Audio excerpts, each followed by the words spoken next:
Estamos de volta com o nosso programa TV É Ciência. Hoje, conhecendo um pouco mais sobre a diversidade marinha da costa do Espírito Santo, as comunidades bentônicas. Também estamos conhecendo um laboratório de malacologia da UFES que estuda várias espécies de moluscos que ocorrem no litoral capixaba. O laboratório fica no campus de Maruípe, em Vitória, e tem uma das mais importantes coleções científicas de moluscos do país. E é para onde a gente volta com a segunda parte da reportagem de hoje com Vanessa Cardoso.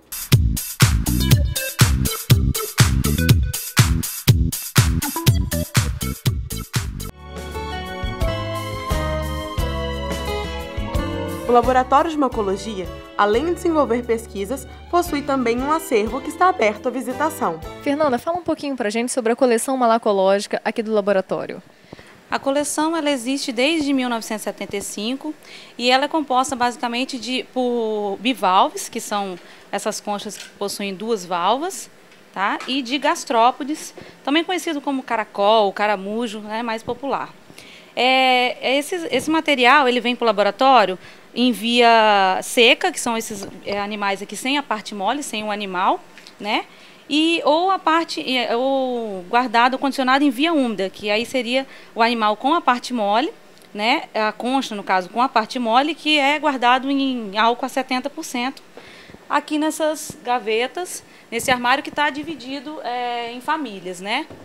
Aí cada gaveta tem a sua família e várias espécies, né, identificadas em cada uma desses lotes aqui.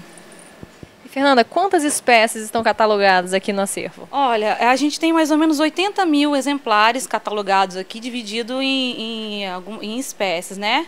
E o Espírito Santo tem uma grande diversidade desses animais e a gente, à medida que a gente pode, a gente tem feito coletas e a gente tem material aqui desde 1965 e de material coletado agora, né, recentemente. Mostra pra gente como é que são guardadas essas espécies aqui na coleção. O material que é a parte seca, que só tem a concha, não tem o animal, a parte mole do animal, a gente guarda nessas gavetas, tá? Em caixinhas ou até mesmo nessas outras caixinhas aqui que são mais abertas, quando o animal é muito grande, né? E as conchas que vêm para o laboratório com a parte mole, que é o animal, são acondicionadas em frascos de vidro com álcool a 70% e são acondicionados aqui nesse armário aqui. Identificados também, né, com a mesma ficha que a gente viu lá na via úmida, na metodologia anterior, né, também são feitos aqui também com a parte que tem o material com a via úmida. Tá? Por isso o condicionamento é diferente, porque a gente precisa preservar essa parte aqui que é o animal. E esse aqui, ele não tem a parte mole, né? O animal não está presente, então a gente pode guardar em gavetas, em sacolas, com a identificação somente.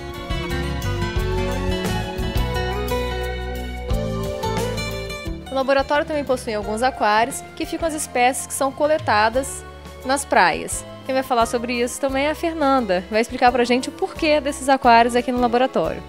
Um monitoramento que a gente faz do InpoSex, a gente traz essas espécies aqui para os aquários, que a gente tem que manter eles vivos, né? E como a gente faz muitas coletas, então são vários animais, então a gente traz para esses aquários para mantê-los vivos até o dia da análise, tá? Esses animais a gente anestesia eles, tá? Para não haver sofrimento do animal na hora da quebra da concha, tá? A gente então deixa eles anestesiando durante algum tempo. Esse aqui no caso a gente está demonstrando, mas ele já foi anestesiado, né? Depois de anestesiado aproximadamente de 30 a 40 minutos, ele é retirado a concha do animal. O Laboratório de Macologia desenvolve importantes pesquisas relacionadas à qualidade de vida dos moluscos do nosso litoral, que muitas vezes sofrem com a ação do homem. Aqui primeiro a gente retira a concha, quebrando primeiro a abertura dela, né? Que é a porção mais externa. Para poder evitar do animal sofrer, a gente vai quebrando ele aos pouquinhos, o máximo possível. Mas essa concha aqui é uma das mais complicadas de quebra. Por quê? Porque ela tem essa porção aqui que a gente chama de perióstraco e ele escorrega um pouco, porque tem algas aderidas nele.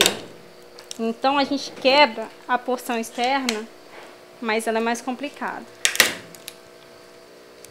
Aqui a gente vai expondo toda a porção que a gente vai precisar para poder fazer a análise do InfoSex. Faz a abertura, corta a cavidade, né, palial ou o manto dele, para poder fazer a exposição dos órgãos genitais desse bicho, né, o pênis e a vulva.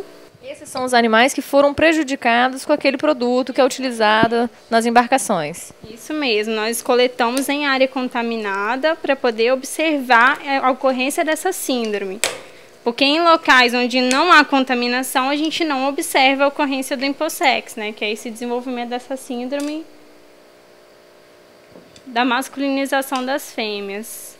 No caso, essa daqui é uma fêmea, mas a análise dela ficou um pouco prejudicada porque é um animal um pouco mais resistente à anestesia.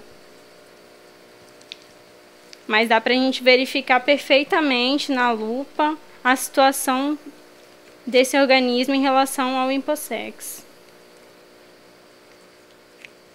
O InfoSex seria então uma doença, né? Considerando para nós humanos, sim, fazendo uma analogia, né? Seria uma doença nesses organismos. Porque não é natural ocorrer a masculinização das fêmeas dessa espécie. Algumas espécies é até natural. Alguns peixes, por exemplo, eles fazem quando há um déficit de machos na população, ocorre a masculinização de algumas fêmeas. Porém, nesses organismos, não. Nós temos uma razão sexual equilibrada desses organismos. Então, quando ocorre o InfoSex, ocorre inclusive uma alteração nessa razão sexual. A gente verifica muito bem isso através de dados que nós já recolhemos há algum tempo no laboratório. E é muito bacana que a gente consegue visualizar mesmo o impacto. É um bicho muito, muito bom. Como bioindicador, é um ótimo organismo para se trabalhar. Tá certo. E nos animais, né, que são consumidos pela população, esses animais tendo essa doença, pode prejudicar o ser humano? Olha, algumas pesquisas, são poucas pesquisas realizadas ainda nesse sentido. Por quê? Porque algumas pessoas desacreditam, né, esse tipo de pesquisa que a gente faz. E poucas pesquisas são feitas em relação a seres humanos. Mas as que são feitas mostram efeitos muito graves que ocorrem, inclusive em relação à reprodução, né, de mamíferos e aves, por exemplo. As aves que eles fizeram o estudo, as aves tiveram seus ovos com uma deficiência de cálcio, então eles ficam mais quebradiços e a taxa de sobrevivência dos filhotes é menor. Nas fêmeas de mamíferos também, eles observaram uma redução na taxa de fecundidade e, inclusive, imunossupressão, né, que é um dos efeitos que está sendo mais estudado, que é o efeito, inclusive, no sistema imunológico desses organismos, né, os mamíferos que são os mais próximos de nós. Então, é alguma coisa para ser estudada, né? Precisa dar uma atenção bem legal para isso aí. Aqui, ó, o espécime foi retirado da concha completamente. Aqui a gente faz a abertura, para poder fazer a análise do InfoSex, a gente faz uma abertura aqui, ó, na cavidade. E expõe toda a estrutura que a gente faz a análise.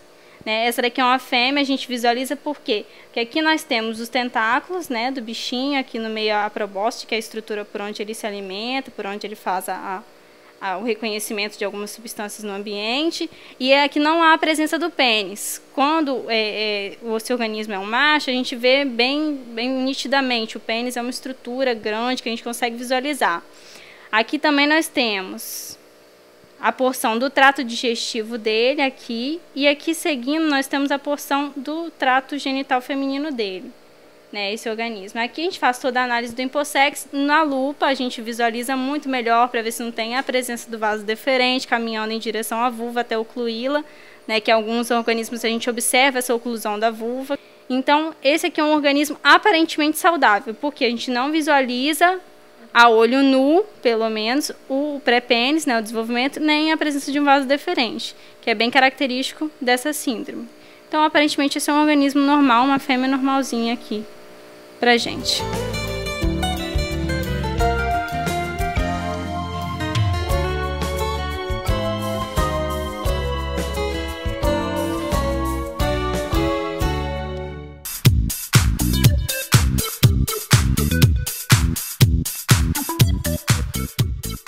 Nosso programa está chegando ao fim. Espero que você tenha gostado. Lembre-se, dê sua opinião sobre nossos programas e ajude a gente a escolher os novos assuntos do TV É Ciência. Envie um e-mail para esfazciencia@yahoo.com.br ou tvesciencia@yahoo.com.br. Você também pode assistir de novo esse programa ou outras edições anteriores na internet. Basta acessar www.videoearte.com.br. Tudo de bom para você e até o nosso próximo encontro.